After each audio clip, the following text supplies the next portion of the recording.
Hello, this is the multi-part series on upgrade, version management, and plant maintenances. My name is Kaarthikeyan Subramanian. I am a senior PM at AKS. In this video, we are going to look into the migration and upgrades from community version to LTS and vice versa. And we'll also be covering a little bit on our roadmap around upgrades as well as general LTS add-ons.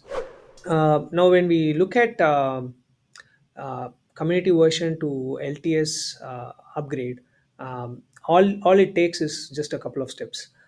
You have to enable premium tier, and that comes with the billing meter we discussed earlier.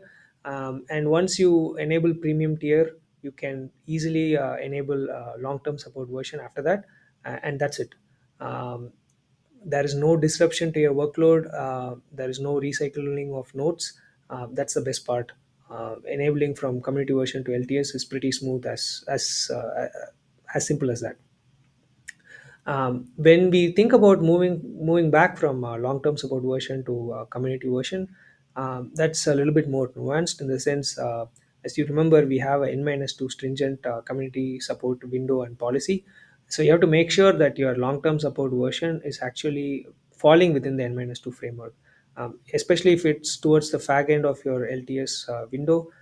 It won't be the case. So you have to make sure that you upgrade to a compatible version, and LTS to LTS upgrades are supported, by the way. So make sure that you get to a LTS version that is falling within the N-2 window, and then you can disable LTS and switch off from premium tier to standard if you desire so.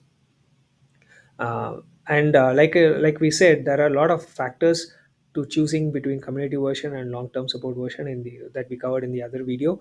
Um, Please look at that carefully before you take an informed decision. We would recommend you look into it long-term, switching whether community support or long-term support version. And as much as possible, you may want to stick to that. And switching is going to be operationally taxing one way or other. So something to keep in mind long term, to look at the factors and then choose the path, whether it's community support version path or long term support version path.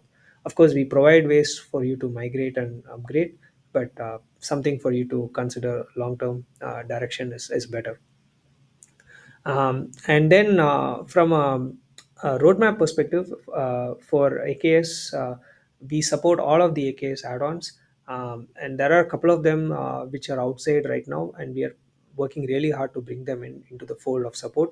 The first one is Managed Istio, which is coming thick and fast. The team is hard at work, and we should see Managed Istio supported for long-term support version by end of this calendar year 2025.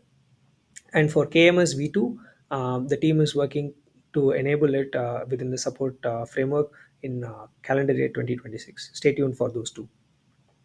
And the good part is when we talk about upgrades, be it LTS or non-LTS cluster, all the feature set are uniform. So you can take advantage of all the existing upgrade feature sets like plan maintenances, node soak, drain, the recently announced cordon algorithm, which is the undrainable property, and so forth. And what to look forward to in our roadmap for the end of the year and the next year would be agent pool blue green upgrades. That's most sought after. Agent pool rollback, in case you wish to roll back to a previous agent pool version. That's possible with this upcoming feature set. That's available for both LTS and non-LTS. All the features are available across the board. I want to emphasize that. And things like PDB management. We are working to force through PDBs that are blocking drain evictions. So that's something coming through, as well as smart PDB creator and manager is also on the way. So these are some things to look forward to in the upcoming quarter and year. And like I said, it's completely free for both LTS and non-LTS. You don't have to do any extra steps to take advantage of these upgrade features. So quick recap: in this video, we saw um, in terms of upgrades between LTS to LTS is supported. Migration from LTS to community version and vice versa is covered. We also saw the roadmap for our AKS feature set support for LTS, as well as the general upgrade roadmap and the feature set as it is today. Let us know in the comments, as always, what you think of this video. Any comments, questions, what you would like to see going forward, and we'll see you again in the next part. Thank you so much.